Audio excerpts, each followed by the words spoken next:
Now अगर हम देखेंगे एक इकोसिस्टम में, इन एन इकोसिस्टम, कोई भी इकोसिस्टम हो, चाहे वो छोटा हो या बड़ा हो, चाहे वो इकोसिस्टम नेचुरल हो या मैन मेड हो, ठीक है, चाहे वो एक्वाटिक हो या टेरेस्ट्रियल हो, हर एक इकोसिस्टम में मेजॉरिटी 3 फंक्शंस होती है। Okay, number 1, there is energy input, energy input, सबसे पहले एनर्जी यहां पे आती है, एनर्जी यहां पे जनरेट होती है, देन एनर्जी इनपुट के बाद एनर्जी ट्रांसफर होती है, एनर्जी ट्रांसफर होना जरूरी है, क्योंकि अगर एनर्जी ट्रांसफर नहीं होगा तो ये इकोसिस्टम फंक्शनल नहीं कहलाएगा। Okay, now there is energy transfer के बाद हर एक इकोसिस्टम में होता है energy output, energy output. Okay, तो एक इकोसिस्टम में, हर एक इकोसिस्टम में 3 प्रोसेस होती है। नंबर 1 एनर्जी इनपुट, जिसको हम नाम देते हैं productivity, energy output and energy transfer and energy output. तो हम देखेंगे एनर्जी इनपुट जो है कैसे होती है। एनर्जी इनपुट एक इकोसिस्टम में, देखो एनर्जी इनपुट, एनर्जी इनपुट, मैं आपको एग्जांपल दूंगा। अगर हम देखेंगे एक इकोसिस्टम में एनर्जी कैसे जनरेट होती है, एक इकोसिस्टम कैसा अपना काम करना शुरू करता है, बेसिक क्या है इसमें। दिस इज द सन, सन जो है अपनी सोलर रेडिएशंस देता है on the surface of earth. तो यहां पे क्या है, इसको कौन ट्रैप करते हैं, हमारे plants, these are the autotrophs. तो ऑटोट्रॉप्स को हम नाम देते हैं प्रोड्यूसर्स, या हम आगे डिटेल में पढ़ेंगे। तो ये जो सन से एनर्जी आई, ये था in the form of solar energy, light energy, radiation energy. तो ये जो रेडिएशन दिए सन ने, इसको ट्रैप किया हमारे प्लांट्स ने, और प्लांट्स ने with the help of this sunlight यहाँ पे अपना फूड बनाया, दैट इज ग्लूकोज बनाया by the process of photosynthesis. That means जैसे ही इकोसिस्टम में कोई भी एनर्जी सोर्स आ गया, that is the food, glucose, glucose is the energy source. अब यहां पे हम बोल सकते हैं कि जो इकोसिस्टम है, जहां पे प्लांट्स ने ट्रैप किया है solar radiations in order to make the glucose, तो glucose is the form of energy. यहाँ पे एनर्जी यहां से निकलती है, जब ग्लूकोज की ब्रेकडाउन होती है तो एनर्जी निकलती है, फिर यही ग्लूकोज जो है ये ट्रांसफर होगा, ये प्लांट जो है इसको खाएंगे हर्बीवोर्स। तो इस तरह से यहाँ से एनर्जी इनपुट आना स्टार्ट हो गया। तो हम लिख सकते हैं कोई भी इकोसिस्टम जो होगा तो वहां पे एनर्जी इनपुट प्ले रोल कौन करते हैं, यहाँ पे मेजॉरिटी प्रोड्यूसर्स। तो producers are the input sources of every ecosystem. लेकिन वो कहां से करते हैं इसको, गेन सोलर एनर्जी से। तो यहाँ पे हम सन को ये बता सकते हैं, सन इज द मेन सोर्स, सन है सोर्स, लेकिन यहाँ पे जो लिविंग कंपोनेंट है, जो इसको स्टार्ट करते हैं, एनर्जी बनाते हैं, दैट इज आवर प्रोड्यूसर्स। तो ये हो गया एनर्जी इनपुट और प्रोडक्टिविटी। तो यहाँ से प्रोडक्टिविटी जनरेट होना स्टार्ट हो जाता है, बायोमास जनरेट होना स्टार्ट होता है, that is the generation of biomass, generation of biomass. Biomass यहाँ पे जनरेट होगा, स्टार्ट होना, ठीक है, बायोमास लिखो या ऑर्गेनिक मैटर। इसके बाद है हम एनर्जी ट्रांसफर समझेंगे। एनर्जी ट्रांसफर क्या होता है, देखो एनर्जी ट्रांसफर इसी एग्जांपल में आएंगे हम। सोलर एनर्जी सन से आया था, प्रोड्यूसर्स ने इसको यूज किया with the help of photosynthesis, इन्होंने ग्लूकोज बनाया। तो हम बोल सकते हैं जैसे ही ग्लूकोज आया, एक इकोसिस्टम में एनर्जी का इनपुट हुआ, एनर्जी का आना शुरू हो गया। तो इसके बाद यहाँ पे एक और ऑर्गेनिज्म होगा जिसको हम बोलते हैं हर्बीवोर्स, जिसको हम बोलते हैं हर्बीवोर्स। ये हर्बीवोर्स जैसे कि आपने मालूम है, हर्बीवोर्स एग्जांपल गोट है, काउ है, शीप है, ऑक्स, हॉर्स, डेयर वगैरह, जो डायरेक्टली डिपेंड किस पे है, प्लांट्स पे, जो डायरेक्टली किस पे डिपेंड है, प्लांट्स पे। तो ये ग्लूकोज इनके पास था, एनर्जी सोर्स इनके पास था। अब जब ये प्लांट्स को हर्बीवोर्स खाएंगे तो ये एनर्जी अब इनके पास आ गया, ठीक है, अब इनको एनर्जी सोर्स मिला। दैट मींस मैं बोल सकता हूं यहाँ पे कि हर्बीवोर्स जो है they are directly depend upon the producers. ऐसे ये हर्बीवोर्स जो है इनको और कोई खाएगा जिनको हम बोलते हैं कार्निवोरस या प्राइमरी कार्निवोरस। इस तरह से ये प्राइमरी कार्निवोरस को और कोई खाएगा, that is the secondary carnivorous. इस तरह से लास्ट पे ये आएगा डिकम्पोजर्स के पास। तो मैं बोल सकता हूं जो एनर्जी पहले सन के पास थी in the form of solar energy, in the form of radiations, उसको ट्रैप किया हमारे प्रोड्यूसर्स ने, तो यहाँ पे जनरेशन हो गया, यहाँ पे इन एनर्जी इनपुट आ गया, एक इकोसिस्टम फंक्शनल होने लगा। इसके बाद ये एनर्जी ट्रांसफर हो गया जिसको हम बोलते हैं सेकेंडरी ट्रॉपिक लेवल। ये हमारा प्राइमरी ट्रॉपिक लेवल बनाता है, फर्स्ट ट्रॉपिक लेवल ये हमारा बनाता है सेकंड ट्रॉपिक लेवल, ये हमारा बनाएगा थर्ड ट्रॉपिक लेवल। इस तरह से ये एनर्जी जो है ये एक ही के पास नहीं रहती है, ये आगे आगे मूव करती रहती है इन द फॉर्म ऑफ, इनको हम बोलते हैं food chains and food webs. यानी कि एक ऐसी चेन बनी यहाँ पे ऑर्गेनिजम्स की जहाँ पे एक ऑर्गेनिज्म को दूसरा ऑर्गेनिज्म खाता है, यानी कि एक ऑर्गेनिज्म खाया जाता है दूसरे ऑर्गेनिज्म के द्वारा। तो यहाँ पे इसको हम बोल सकते हैं एनर्जी ट्रांसफर जो है it occurs through food chains and food webs. मैं बोल सकता हूँ नंबर सेकंड स्टेप ये था पहला, number second is the energy transfer occurs through food chains and food webs, food chains and food webs। ये जाके आगे हमें पढ़ना है कि फूड चेन होती है यहाँ पे और फूड वेब्स होते हैं। Food web means for example ये था मेरे पास ए, इस ए को बी ने खाया, बी को सी ने खाया, for energy source for food C को डी ने खाया। इस तरह से ये एक चेन जैसा बना, ये जो स्ट्रेट चेन है इसको हम बोलते हैं फूड चेन, इसको हम बोलते हैं फूड चेन। अब मान लो यहाँ पे बीच में जो सी है, सी को डी भी खा सकता है, लेकिन ये सी एक ऐसा है इसको यहाँ पे किसी एक्स ने खाया, एक और ऑर्गेनिज्म ने खाया जिसका नाम है एक्स, एक्स को वाई ने खाया, वाई को जेड ने खाया। इस तरह से जो ये कनेक्शन है इंटरकनेक्टिंग, यहाँ पे जो ये ब्रांच निकल आया तो ये अब फूड चेन नहीं कहलाएगा, ये अब फूड वेब कहलाएगा। ये जो पॉइंट है this is the food web, ये आपके पास आएगा फूड वेब है ये, ठीक है।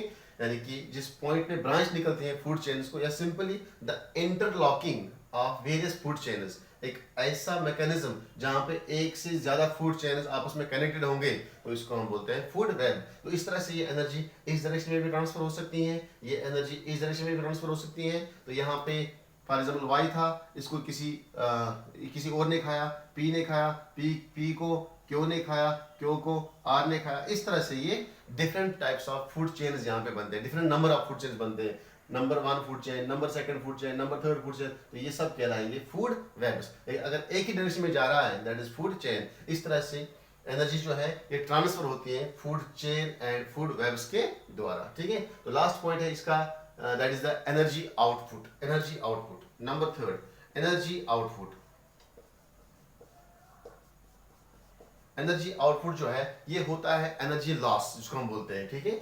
ये एनर्जी लॉस के द्वारा होता है, एनर्जी लॉस।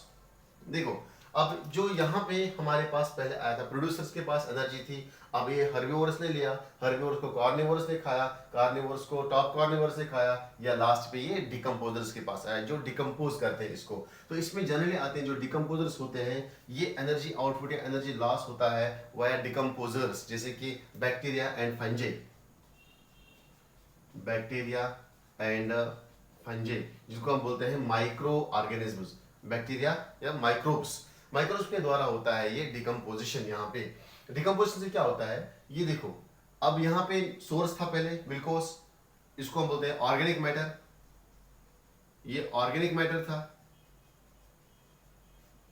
और लास्ट पे जैसे ये ऑर्गेनिक मैटर डिकम्पोजर्स के पास पहुंचता है, ये डिकम्पोजर्स क्या करते हैं, इसको डिकम्पोज करते हैं, इसको कन्वर्ट करते हैं, इसको चेंज करते हैं इन ऑर्गेनिक कंपोनेंट्स में, इन ऑर्गेनिक कंपोनेंट्स में, ठीक है। जैसे कि मिनरल्स में इसको चेंज करते हैं, अगर ये ग्लूकोज था तो यहाँ से इसको चेंज करते हैं कार्बन में, हाइड्रोजन, ऑक्सीजन, नाइट्रोजन, फास्फोरस, तो ये सब मिनरल की फॉर्म में इसको वापस बैक करते हैं, किस में लाते हैं, मिलाते हैं इन द सॉइल, इसमें वापस सॉइल में मिलाते हैं। इसको हम बोलते हैं एनर्जी आउटपुट। एनर्जी इनपुट हो गया था, फिर एनर्जी ट्रांसफर हो गया था, फिर डिकम्पोजर्स के द्वारा इस ऑर्गेनिक मैटर को कन्वर्ट किया गया इन ऑर्गेनिक सब्सटेंस में, जैसे मिनरल्स में, और ये मिनरल्स लास्ट पे किसमें ऐड हो गए, लास्ट पे इनको ऐड किया गया है वापस से सॉइल में, और सॉइल से फिर वापस ये प्रोड्यूसर्स इसको यूज करेंगे। इस तरह से ये न्यूट्रिएंट साइकिलिंग हो रहा है।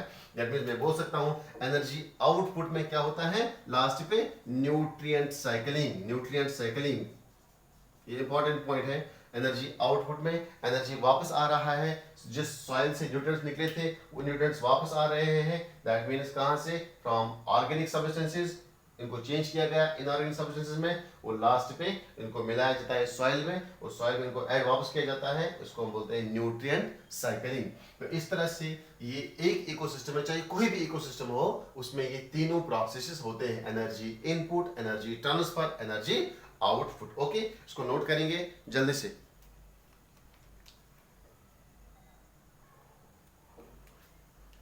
ना इसके बाद है क्लासिफिकेशन, इकोसिस्टम की क्लासिफिकेशंस।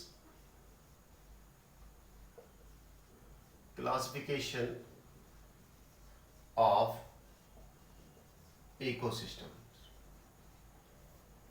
देखो क्यों जरूरत पड़ी क्लासिफिकेशन, वाई क्लासिफिकेशन, या व्हाट इज द नीड, क्या जरूरत पड़ी इकोलॉजिस्ट को इकोसिस्टम्स को क्लासिफाई करने में।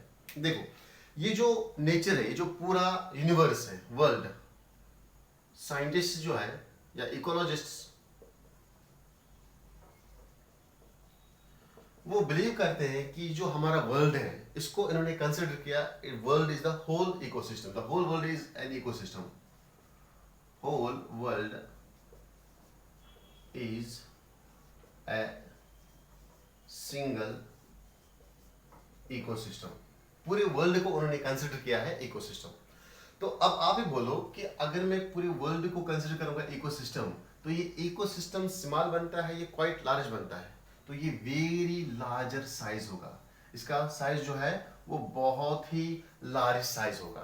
तो इट इज क्वाइट डिफिकल्ट, ये बहुत ही डिफिकल्ट है to read such type of large ecosystem. ठीक है, इट इज क्वाइट डिफिकल्ट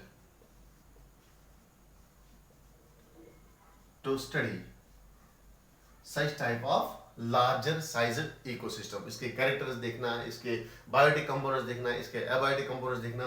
तो इसीलिए साइंटिस्ट ने क्या, इकोलॉजिस्ट ने क्या बोला कि ये जो होल वर्ल्ड है इसको हम कंसिडर करेंगे एक सिंगल इकोसिस्टम, लेकिन इसका साइज बहुत ही बड़ा रहता है, जिसकी वजह से हम इसकी प्रॉपर स्टडी नहीं कर पाएंगे, चाहे हम क्या कोई भी नहीं कर सकता है, because of it is very larger size, it is quite difficult to study. तो इसलिए क्या किया, इसलिए साइंटिस्ट्स ने ये जो लार्जर इकोसिस्टम है इसको क्लासिफाई किया इनटू स्मॉलर इकोसिस्टम्स, इसको क्लासिफाई किया इनटू स्मॉलर वंस, ताकि जो हमारी स्टडी होगी वो बहुत ही इजी मतलब बन सकती है। ठीक है ना, अब हम देखेंगे क्लासिफिकेशन में। ठीक है, इसको नोट करो, सिंपल है, कभी पूछ सकते हैं एग्जाम में कि जो पूरा वर्ल्ड है it is a single ecosystem, और इसको हमने स्मॉलर में क्यों यहाँ पे डिस्ट्रीब्यूट किया, कैटेगरीज में क्यों इसको बांटा हमने। नाउ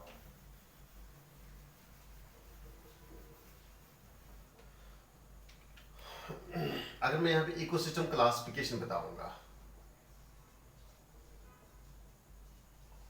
इकोसिस्टम क्लासिफिकेशन, सबसे पहले जो भी ये इकोसिस्टम है single ecosystem on the base of broad weight classification, इसको हमने डिवाइड किया है इनटू टू कंपोनेंट्स, कंपोनेंट्स नहीं, इनटू टू कैटेगरीज।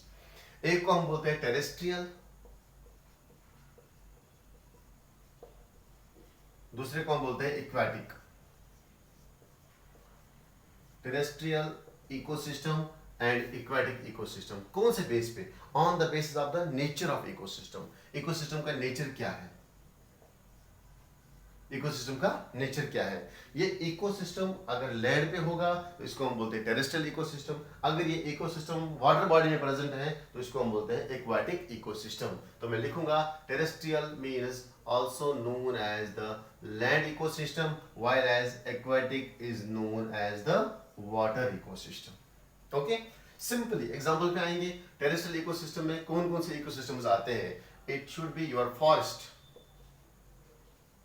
ये होगा फॉरेस्ट, इकोसिस्टम, ये हो सकता है ग्रासलैंड इकोसिस्टम, ये हो सकता है ग्रासलैंड इकोसिस्टम, ये हो सकता है डेजर्ट इकोसिस्टम, ये हो सकता है कोई भी कोनिफेरस फॉरेस्ट, ठीक है, या desert ecosystem, land ecosystem, forest ecosystem, mountain ecosystem, जो भी लैंड में इकोसिस्टम्स आते हैं उनमें ये हो सकता है, ठीक है। नाउ अगर हम बात करेंगे यहाँ पे एक्वाटिक इकोसिस्टम्स की, तो एक्वाटिक इकोसिस्टम जो कि वाटर में इकोसिस्टम है, तो एक्वाटिक इकोसिस्टम भी एक बहुत बड़ा इकोसिस्टम है। इसको फर्दर हमने क्लासिफाई किया है into main two sorry 3 systems में, नंबर 1, नंबर 2 एंड नंबर 3। जो फर्स्ट वन है इसको हम बोलते हैं मैराइन इकोसिस्टम, ये हो सकता है मैराइन वाटर में, सी वाटर में। जो दूसरा है इसको हम बोलते हैं लेमनेटिक,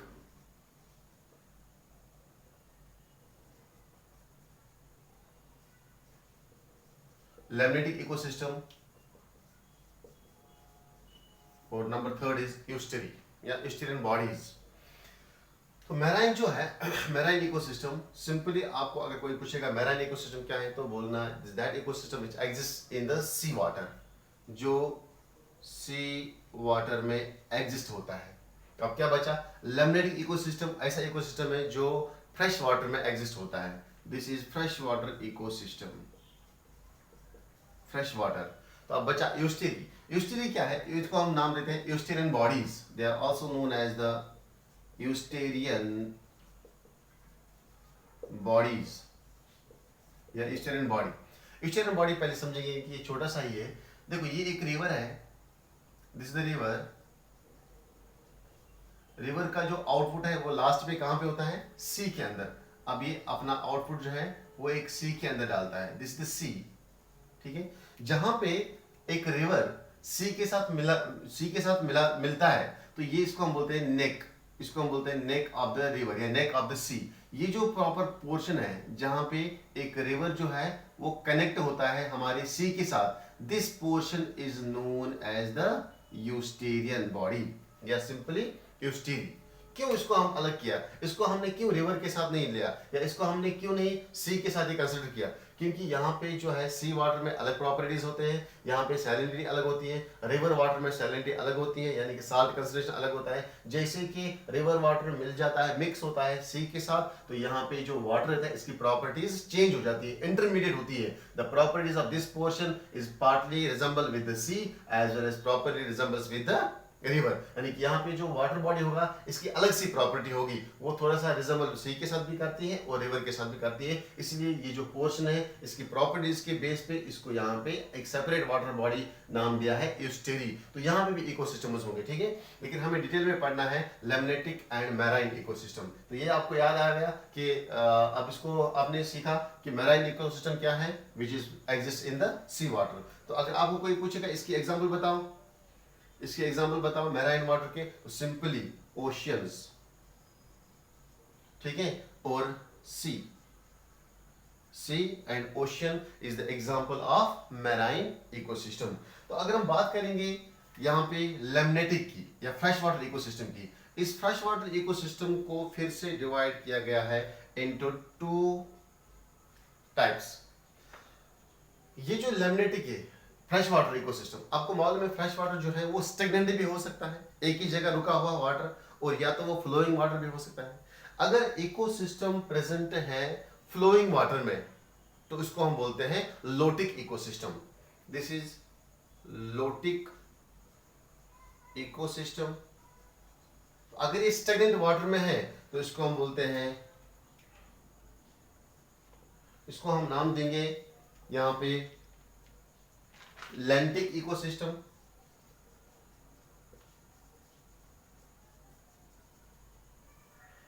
लैमनेटिक इकोसिस्टम, लैंटिक एंड लोटिक में डिवाइड किया गया। नाउ लोटिक मीन्स हो गया in running water, in running water. अगर आपको कोई पूछेगा लैंटिक क्या है तो लैंटिक क्या बोलोगे आप, इन स्टेगनेंट वाटर, इन स्टेगनेंट वाटर, ऐसा इकोसिस्टम जो स्टेगनेंट वाटर में होगा, ठीक है। नाउ इससे बेहतर है कि आपको एग्जांपल्स मालूम होनी चाहिए। यहाँ पे सबसे इंपॉर्टेंट जो यहाँ पे याद रखना है दैट इज द एग्जांपल। जैसे आपने यहाँ पे देखा है मैराइन में सी वाटर जो रहता है, sea water ecosystem, oceans and seas. लेकिन अब फ्रेश वाटर पे जब हम आएंगे, लेमनेटिक इकोसिस्टम पे जब हम आएंगे तो lotic and lentic, lotic running water, लेंटिक is the stagnant water. जब एग्जांपल्स में आएंगे तो मुझे बोलो सबसे पहले यहाँ पे क्या होगा, लोटिक इकोसिस्टम में कौन से एग्जांपल्स आएंगे जो रनिंग वाटर में होगा, लोटिक रनिंग वाटर। सबसे पहले रिवर्स आएंगे, रिवर फ्रेश वाटर है, ठीक है। Then there is the streams, there is the canals, there is the springs, water springs, जिनमें हमेशा वाटर जो है वो कंटिन्यूसली रनिंग में रहता है, ठीक है। लेकिन होना चाहिए फ्रेश वाटर। अगर हम बात करेंगे इसके एग्जांपल्स की लेंटिक इकोसिस्टम की, जहां पे स्टेगनेंट वाटर, जो स्टेगनेंट वाटर में होता है, रुका हुआ वाटर में रहता है, तो लेकिन वो नहीं होना चाहिए सी वाटर या ओशन या सी को छोड़ के। तो मुझे आप बोलो पॉन्ड्स क्या इसमें आएंगे? Pond is the example of lentic ecosystem. Lakes examples of lentic ecosystem, शाबाश। इसी तरह है वेटलैंड्स, वेटलैंड्स में भी वाटर जो है वो स्टेगनेंट होता है, उसमें भी बहुत सारे वो भी एक्ट करता है एज इकोसिस्टम, लेकिन कौन सा आएगा वो एक्वाटिक इकोसिस्टम। तो यहाँ पे मोस्ट इंपॉर्टेंट जो है दैट इज योर एग्जांपल्स याद रखने हैं आपको। ये सब जो है चाहे वो पॉन्ड्स होगा, लेक होगा, वेटलैंड्स होंगे, rivers, streams, canals and springs, these are the example of fresh water ecosystem और लेमनेटिक वाटर इकोसिस्टम। तो अगर हम बात करेंगे यहाँ पे लेमनेटिक की, lotic and lentic, lotic running water, lentic stagnant water, rivers, streams, canals and springs, water जो है वो हमेशा फ्लो में रहता है, that is why this is known as the lotic ecosystem. Lentic में यहाँ पे वाटर जो है वो स्टेगनेंट रहता है, वो जमा रहता है, वो एक ही जगह पे, वो नॉट इन मोशन। वाटर जो है वो मोशन में नहीं होता है, वो रनिंग में नहीं होता है, जिसकी वजह से इसको हम नाम देते हैं लेंटिक इकोसिस्टम। ओके बेटा, चलो नाउ ये इकोसिस्टम को हम इस यहाँ पे हमने बेस पे नेचर पे क्लासिफाई किया। नेचर पे हो सकता है टेरेस्ट्रियल या हो सकता है एक्वाटिक। नाउ एक और बेस ये है क्लासिफिकेशन की, ये हो सकता है नेचुरल भी, ये हो सकता है मैन मेड भी। It could be natural, it could be man made.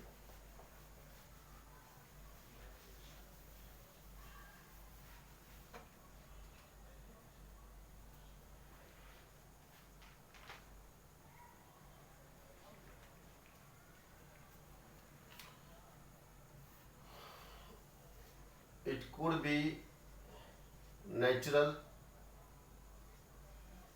ecosystem,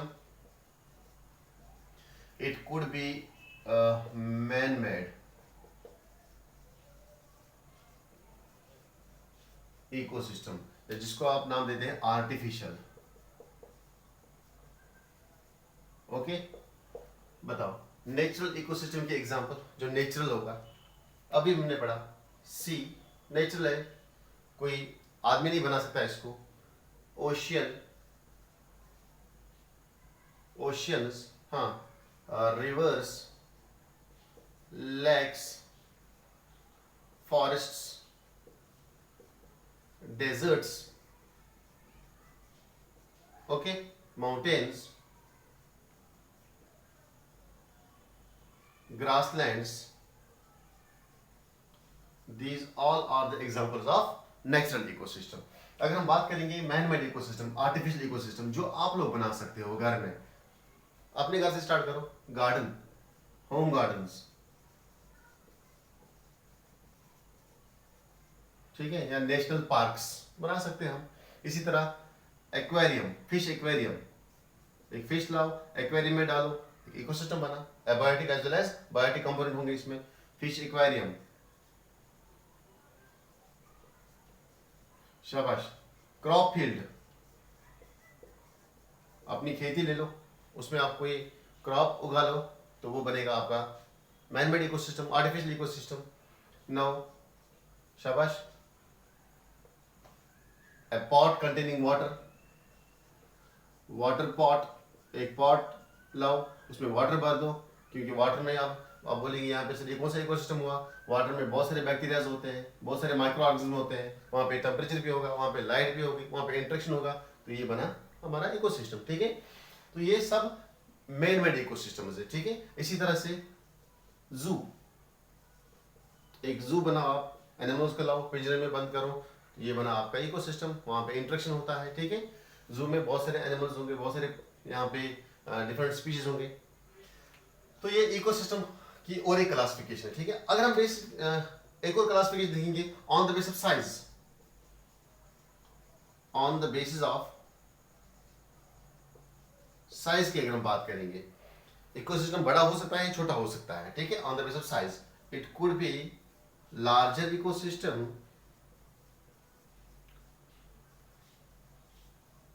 it could be smaller. अगर हम लार्जर इकोसिस्टम की बात करेंगे तो शाबाश, ओशियन, जिस तरह अभी मैंने बोला, सी, रिवर, फॉरेस्ट, ओके, डेजर्ट्स, ये सब है लार्जर इकोसिस्टम। ठीक है, अगर हम स्मॉल इकोसिस्टम की बात करेंगे, इकोसिस्टम बहुत छोटा भी हो सकता है, जैसे कि आपका शाबाश पॉन्ड है, पॉन्ड छोटा हो सकता है। ठीक है, या क्रॉप फील्ड, एक छोटा सा क्रॉप फील्ड, होम गार्डन कितना बड़ा होता है? छोटा सा ही होता है, होम गार्डन एटसेट्रा एटसेट्रा। ठीक है, ये सब आएंगे किसमें? यहाँ पे स्मॉलर इकोसिस्टम में। तो एक्वेरियम की बुक हम लिख सकते हैं, एक्वेरियम छोटा सा ही हो सकता है, aquarium, aquarium is also small, या a small water bottle, water bottle, लेकिन डिस्टिल्ड वाटर नहीं होना चाहिए। ठीक है, अगर डिस्टिल्ड वाटर होगा तो उसमें बैक्टीरियाज नहीं होंगे, उसमें माइक्रोब्स नहीं होंगे। ठीक है, ये सिंपल वाटर होना चाहिए। ठीक है, इवन इवन की जो रेन ड्रॉप है, raindrop is also considered as the ecosystem. अगर रेन ड्रॉप होगा, रेन ड्रॉप, उसमें भी माइक्रोब्स होंगे, क्लियर? तो ये भी एक्ट करता है एज स्मॉलर इकोसिस्टम। ठीक है, तो ये इकोसिस्टम है, ये हो सकता है परमानेंट भी, ये हो सकता है टेम्परेरी भी। परमानेंट इकोसिस्टम में आप यहाँ पे बोल सकते हो ओशियन परमानेंट इकोसिस्टम, ठीक है, sea, river permanent ecosystem, forest permanent ecosystem, या home gardens temporary, cropland temporary, aquarium temporary, zoo temporary ecosystem. ठीक है, इस तरह से भी आप इकोसिस्टम को क्या कर सकते हो? क्लासिफाई कर सकते हो on the base of nature, on the base of size, on the basis of temporariness, यानी कि कोई टेम्परेरी है या परमानेंट है। ठीक है, इस तरह से आप ये कर सकते हो। अगले लेक्चर में हम आज अपना लेक्चर यहाँ पे स्टॉप करेंगे अपन। तो अगले लेक्चर में हम शुरू करेंगे एक नेक्स्ट जो इसका दूसरा पार्ट है इस चैप्टर का, वो है इकोसिस्टम स्ट्रक्चर एंड फंक्शन। ठीक है, उसमें हम ब्रॉडली क्लासिफाई करेंगे एबायोटिक, बायोटिक, कौन से कैटेगरीज वगैरह में आते हैं। ठीक है, तो ये आप नोट करो अच्छे से। तो see you in the next lecture. Okay, bye.